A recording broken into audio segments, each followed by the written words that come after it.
I think we've got a quorum, as I understand it. We've had some people check in a little earlier. We've got 4 bills on the agenda. The final bill is Senator Parker's bill, and he is in education, so we may not take that bill up. But we'll go ahead and start with Senate Bill 2569. Senate Bill 2569 addresses the telework policies for state employees. During COVID, we obviously saw some relaxation of rules and a lot of telework, and we have some people that are continuing to have telework, and that is fine. They just simply need to have a policy for that. This is under the purview of the State Personnel Board on line 76. Obviously, absent some emergency circumstances, they're not going to process personnel actions unless we have compliance with this section. And they are, the State Personnel Board will promulgate rules for administration of this section. Basically, you just need a telework policy, and you need the employee to have signed off on that and be aware that that's the case. That is a brief explanation of the bill. I would yield to any questions. If there are no questions, the motion is titled sufficient due pass. All in favor say aye. Any opposed? The bill will be reported out. The next bill is 2570, Senate Bill 2570.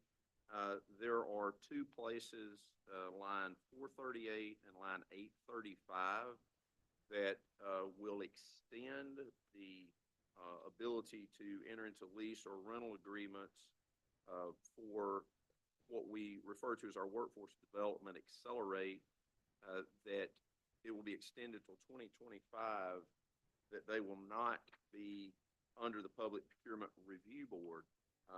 That is one of the reasons for this. Obviously, this was started about 3 years ago, and they needed to have some flexibility. We've had a couple of major economic development projects that there may be some customized training that will be necessary to kind of keep this open. There's nothing in mind particularly, but this will just carry this out for 1 more year till 2025.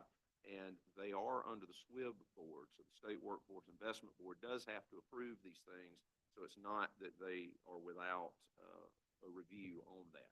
That is a explanation of the bill, and I would yield to any questions if there are any. There are no questions. Title sufficient due pass. Title sufficient due pass is the motion. All in favor say aye. Opposed? And we will report that bill out. The final bill that we will take up today, because I don't believe that Senator Park will be able to join us, is 2572. This is, again, the SWIB board, the State Workforce Investment Board.